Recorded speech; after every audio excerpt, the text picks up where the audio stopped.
प्यारे बच्चों, आज हिंदी साहित्य में छठा पाठ है, जिसके रचयिता कवि हैं कवि पद्माकर। पद्माकर जो कि बिहारी के बाद रीतिकाल के सुप्रसिद्ध कवि हैं। बिहारी के बाद इन्हीं का नाम आता है रीतिकाल के कवियों में। तो रीतिकाल के ये प्रमुख कवि हैं, साथ ही साथ ये राज्य आश्रित कवि भी थे और इन्होंने अनेक श्रृंगारिक, भक्ति और वैराग्य संबंधी, वीरता संबंधी जो है काव्य लिखे हैं। तो सबसे पहले हम इनका साहित्यिक परिचय देखेंगे। साहित्यिक तो पद्माकर जो है वो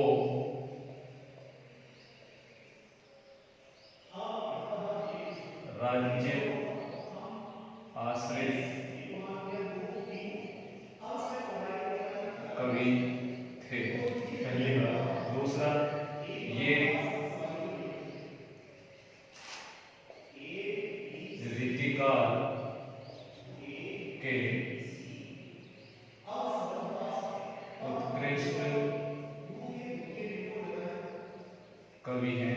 जैसा कि मैंने बताया, बिहारी के बाद रीतिकाल में इन्हीं का नाम आता है। इन्होंने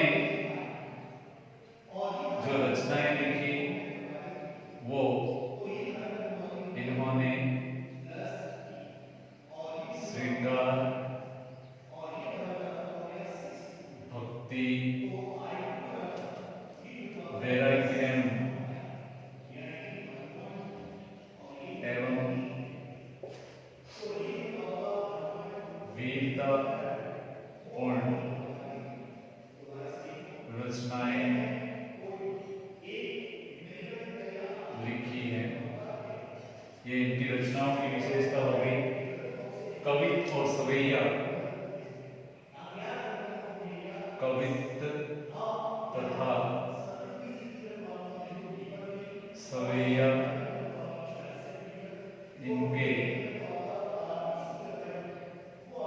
पसंदीदा छंद है।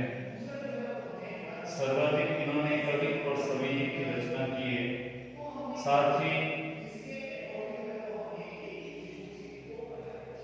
हिंदी के प्रमुख अलंकारों का भी इन्होंने अपने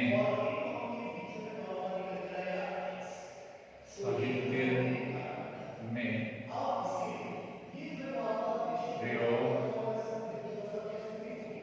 किया। यानी हिंदी साहित्य के जो प्रमुख अलंकार है वो इनके काव्य में हमें देखने को मिलते हैं। और इनकी जो भाषा है,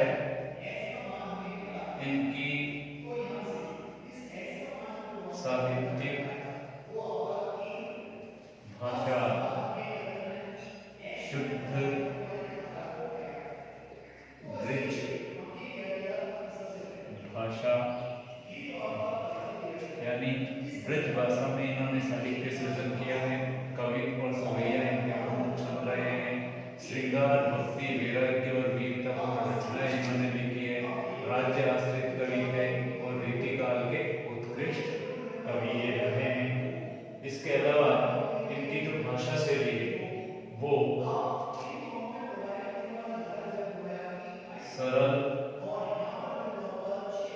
सहज, सरस, मधुर भाषा शैली में एवं उत्कृष्ट शैली। इनकी जो लेखन शैली है सरल है, सहज है, सरस है, मधुर है, उत्कृष्ट है। इस प्रकार से ये इनकी साहित्यिक विशेषताएं हैं जो इनके साहित्यिक परिचय में पूछे जाने पर हमें लिखनी पड़ती है। तो ये तो हो गया इनका संक्षिप्त साहित्यिक परिचय। साहित्यिक परिचय में इनकी जो प्रमुख रचनाएं हैं उनका भी हमें उल्लेख करना पड़ता है। तो इनकी जो प्रमुख रचनाएं हैं वो कौन कौन सी है वो देख लीजिए। पद्माकर की प्रमुख साहित्यिक रचनाएं,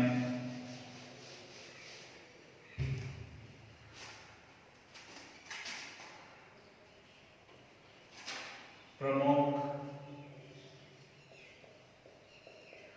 साहित्य, जिसमें सबसे पहले है इनका हिम्मत बहादुर बिरदावली। हिम्मत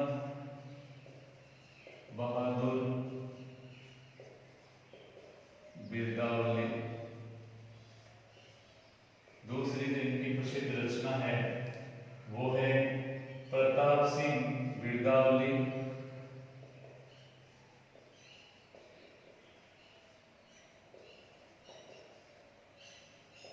क्योंकि ये राजा के आश्रय में रहे हैं इसलिए इन्होंने जो है राजा महाराजाओं के यश में बिरदावलियां अधिक लिखी हैं। जगद विनोद तीसरी, जगद विनोद ये भी इनकी रचना है। और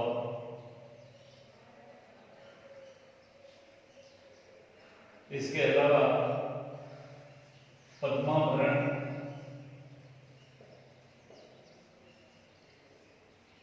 पद्माभरण और प्रबोध पचासा,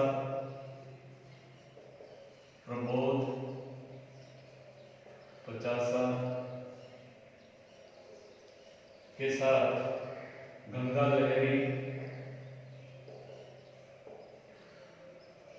लहरी, राम रसायन,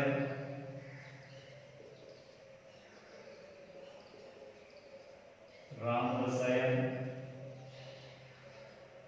कली पच्चीसी, कली पच्चीसी, आदित्य प्रकाश, आदित्य प्रकाश, ये इनकी प्रमुख प्रसिद्ध रचनाएं रही हैं। हिम्मत बहादुर बिरदावली, प्रताप सिंह बिरदावली, जगद विनोद और पद्माभरण।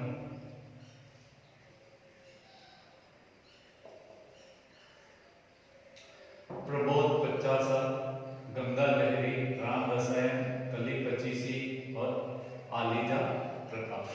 तो इस प्रकार से संक्षिप्त साहित्यिक परिचय के साथ इनकी जो प्रमुख रचनाएं हैं वो आपने देखी। इसके बाद पाठ परिचय, आपका जो पाठ है उसमें इनके 5 कवित्व संकलित किए गए हैं और उन 5 कवित्व में जो है कवि ने गंगा नदी की स्तुति करते हुए, गंगा स्तुति के साथ साथ कवि ने जो है गंगा की महिमा का बखान किया। पाठ तो सबसे पहले तो इसमें पवित्र पतित पावनी गंगा जो है उसकी स्तुति की गई है और स्तुति के अंतर्गत बताया है कि गंगा का उद्गम कहाँ से हुआ है, किस प्रकार से हुआ है और किस प्रकार गंगा जो है वो स्वर्ग से धरती पर आई है।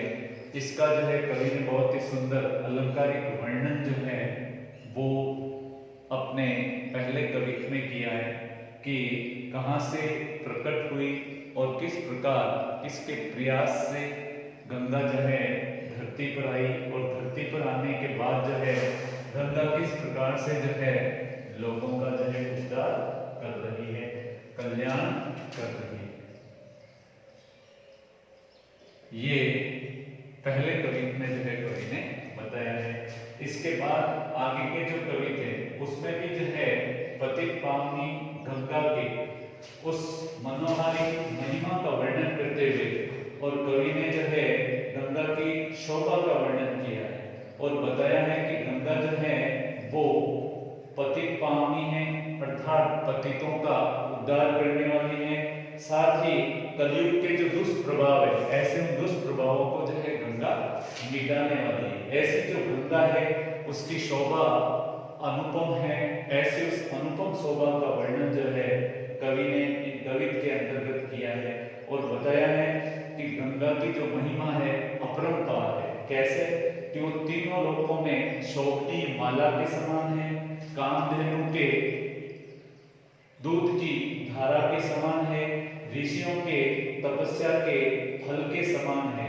इस प्रकार से कवि कहता है कि गंगा के बिना धर्म नहीं और गंगा जल का पान करना ही मूल धर्म है। इस तरह से संपूर्ण पांचों जो कवित है उसमें गंगा नदी की महिमा का जो है कवि ने बखान किया है। धरती पर किस तरह से गंगा का अवतरण हुआ, किस प्रकार गंगा जो है वो धरती के लोगों का कलयुग में कल्याण करने वाली है। साथ ही गंगा की महिमा क्या है, किस तरह से वो इस धरती पर शोभित हो रही है, ऐसी उसकी अपरंपार जो महिमा है, ऐसी उस अपरंपार महिमा का जो है कवि ने कवि छंद के माध्यम से इन विभिन्न पांचों कवित में जो है बहुत ही सुंदर, अलंकारिक, सरल, सहज और उत्कृष्ट भाषा शैली में जो है वर्णन किया है। इन कविताओं की जो भाषा है वो ब्रज भाषा है और साथ ही विभिन्न अलंकार जैसे अनुप्रास, रूपक, उपमा इत्यादि प्रमुख अलंकारों का भी जो है कवि ने बहुत ही सुंदरता के साथ इन कवित में जो है प्रयोग किया है। तो सबसे पहले हम देखेंगे पहला जो कवित है जिसमें गंगा की महिमा का बखान किया गया है और इस प्रकार से गंगा जो है किस प्रकार से लोगों का उद्धार करती है उसका भी इसमें वर्णन किया है। पहला कवि देखें, इसमें प्रसंग जो है वो बनता है उपर्युक्त अवतरण जो है हमारी पाठ्य पुस्तक के पाठ 6 पद्माकर से संकलित है, जिसमें कवि पद्माकर ने जो है इस कवित में गंगा की स्तुति करते हुए और गंगा की महिमा का वर्णन किया है। साथ ही उसको कलयुग में जो है लोगों के पाप को मिटाने वाली बताया, मुक्ति देने वाली बताया। तो देखिए पहला कवित कि विधि के कमंडल की सिद्धि है प्रसिद्धि यही, विधि के कमंडल की सिद्धि है प्रसिद्धि यही, हरिपद पंकज प्रताप की लहर है। कहे पद्माकर गिरि शशिष मंडल के, मंडल की मात तत्काल अगहर है। अगहर का मतलब होता है पाप का नाश करने वाला। तो विधि के कमंडल की सिद्धि है प्रसिद्धि यही, हरिपद पंकज प्रताप की लहर है। कहे पद्माकर गिरि शशिष मंडल के, मंडल की मात तत्काल अगहर है। भूपति भगीरथ के रथ की सुपुण्य पुत्र, भूपति भगीरथ के रथ की सुपुण्य पथ, जन्म जप जोग फल फेल की ठहर है। क्षेम की छहर गंगा रावरी लहर, कली काल को कहर जम जाल को जहर है। कली काल को कहर जम जाल को जहर है। जमजाल, जमजाल का मतलब यमराज का जो फांस होता है, मृत्यु का जो फंदा, उसके लिए ये जहर है, अर्थात उस यमराज के उस फंदे को मिटाने वाली है। इस प्रकार से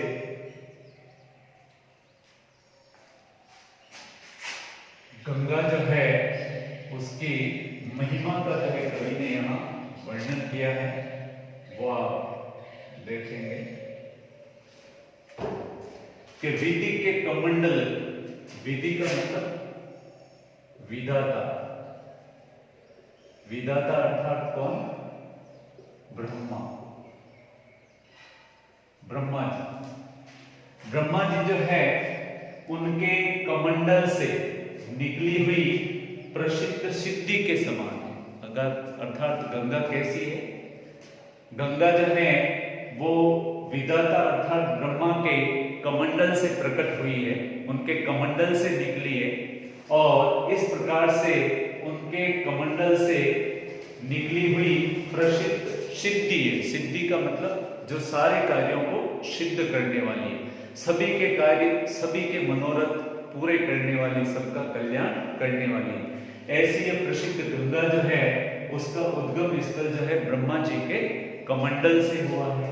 फिर बताया कि हरिपद पंकज, पद पंकज यहां रूपक अलंकार है, अर्थात हरि का मतलब विष्णु, भगवान विष्णु जो है उनके पवित्र चरणों से गंगा का उद्गम हुआ है, गंगा उनके चरणों से निकली है। तो पद पंकज, पद पंकज का मतलब यहां पद का मतलब पैर, पंकज का मतलब है कमल, तो रूपक अलंकार हो गया क्योंकि पैर कोई कमल नहीं होते, लेकिन पैरों के ऊपर कमल का आरोप किया गया है। तो कवि कहते हैं कि गंगा नदी जो है वो भगवान विष्णु के चरण कमलों से जो है प्रकट हुई है और इस तरह से उनके चरण कमलों से प्रकट प्रताप की लहर के समान है। प्रताप का मतलब क्या होता है? यश या कीर्ति। अर्थात गंगा नदी जो भगवान विष्णु के चरणों से निकली है और उनके चरणों से निकली हुई उस लहर के समान है जो उनके प्रताप, उनकी कीर्ति के समान है। अर्थात विष्णु के चरण कमल से निकली हुई वह उनके प्रताप की लहर के समान है। और कहे पद्माकर गिरीश शीश मंडल, इतना ही नहीं, कवि पद्माकर कहते हैं कि गिरीश, गिरीश अर्थात भगवान शिव, गंगा जो है वो भगवान शिव जो है शंकर भगवान उनके शीश मंडल यानी सिर के ऊपर, मंडल यानी शोभित है, शोभित किस प्रकार? माल, माला के समान। और गंगा जो है वो भगवान शंकर के सिर की शोभा है, किस प्रकार कि वो भगवान शंकर के सिर पर उसी प्रकार से शोभित है जैसे माला शोभित होती है, माला की तरह। क्योंकि जब गंगा स्वर्ग से आई तब भगवान शंकर ने जो है गंगा नदी को जो है अपने सिर पर धारण किया। तो गंगा जो है भगवान शिव के उस सिर के ऊपर माला की तरह जो है शोभित हो रही है और तत्काल अघहर है, और तत्काल ही जो है धरती के लोगों का जो अग यानी पाप है उस पाप को हरने वाली है। गंगा कोई साधारण नदी नहीं है, ये भगवान शंकर के सिर की शोभा है जो भगवान शंकर के सिर पर माला की तरह शोभित हो रही है और तत्काल जो है यह धरती के लोगों का कलयुग में जो है पाप का जो है हरण करने वाली है। भूपति भगीरथ के रथ की सुपुण्य पथ। इतना ही नहीं, गंगा जो है वो राजा भगीरथ के रथ की जो है सुपुण्य यानी पवित्र, पथ यानी पथ के समान है, क्योंकि स्वर्ग से राजा भगीरथ जो है वो तपस्या करके और गंगा को धरती के कल्याण के लिए लाए थे। तो जब गंगा नदी धरती पर आई तो आगे आगे भगीरथ का रथ चल रहा था और उस रथ के पीछे पीछे जो है गंगा नदी स्वर्ग से धरती की ओर आई। तो गंगा को देखकर लगता है कि वो राजा भागीरथ का जो रथ है उस रथ के सुपुण्य माने पवित्र पथ के समान, अर्थात उस सुपवित्र रथ का जो है पथ है, जिस पथ से वो रथ निकला उसी पथ से गंगा प्रवाहित होती हुई आई। तो ऐसा लगता है कि आज भी वो भागीरथ के उस रथ का पुण्य पवित्र पथ है, इस तरह से वो पथ के समान है, पवित्र पथ के समान। और जन्म जब जोग फल खेल की फहर है। इतना ही नहीं, जो जन्म ऋषि हुए हैं ऐसे हम जन्म ऋषि के योग और तपस्या का पवित्र फल है। जनु ऋषि जो हुए उन्होंने तपस्या की और उन्हीं की तपस्या का पुण्य पवित्र फल है जो इस धरती के ऊपर फैल यानी फैली हुई। कहने का मतलब वो उसी तरह से धरती पर शोभित है मानो जनु ऋषि की तपस्या का पवित्र फल हो और वो फल इस धरती के ऊपर फैला हुआ हो। इस तरह से वो धरती के ऊपर शोभित है। छेम की छहर गंगा रावरी लहर, इस तरह से गंगा नदी जो है वो अपने आप में एक ऐसी लहर है जो सबका क्षेम यानी कल्याण करने वाली है। यानी गंगा जो है वो आपकी कल्याण के लिए है, जो हमेशा धरती के ऊपर जो है इस लहर के समान प्रवाहित होती हुई और धरती के लोगों का कल्याण करती है। और कलिकाल को कह, कलिकाल का मतलब यमराज। इतना ही नहीं, यमराज के लिए तो ये कहर है। कहर का मतलब क्या होता है? कहर किसको कहते हैं? नष्ट करने वाली। अर्थात एक प्रकार से यमराज को तो वो नष्ट करने वाली है, क्योंकि उसका जो पाश है, यमराज का जो पाश है, मृत्यु का फंदा, उसके लिए वो जहर है। कहने का मतलब है कि यमराज जो है उसके लिए तो एक कहर बनकर और आई है जो उसके मृत्यु के पाश को जो है हमेशा नष्ट कर देती है। कहने मतलब जब से गंगा नदी धरती पर आई है तब से यमराज का वो पास जो है, जाल जो है, फंदा जो है वो भी नष्ट हो गया है। वो उस फंदे को भी नष्ट कर देती है, क्योंकि पतितों को भी जो है पवित्र बना करके और उनको यमलोक न ले जा करके और स्वर्ग में ले जाती है। कहने मतलब यमराज ऐसे उन पतित लोगों को यमलोक ले जाते हैं, लेकिन गंगा जो है यमराज से ऐसे उन पतित लोगों को छुड़ाकर उनका जो है कल्याण करते हुए, उद्धार करते हुए उनको स्वर्ग प्रदान करती है। इसलिए गंगा नदी जो है वो यमराज के लिए कहर है और इस तरह से वो उसके मृत्यु के पास के लिए एक प्रकार का जहर है जो यमराज की मृत्यु के फंदे को भी नष्ट कर देती है। और इस तरह से जो कलियुग में पतित लोग हैं ऐसे उन पतित लोगों का भी वो कल्याण कर देती है, उनका भी वो उद्धार करती है। तो ये जो कवित है, इस कवित की भाषा जो है वो ब्रज है, छंद इसमें कवित है, भाषा इसकी सरल सहज प्रवाहमय है, साथ ही उत्कृष्ट शैली है इसकी। इसमें अनुप्रास और रूपक अलंकार का कवि ने सुंदर प्रयोग किया है और गंगा को जो है पवित्र और पतितों का कल्याण करने वाली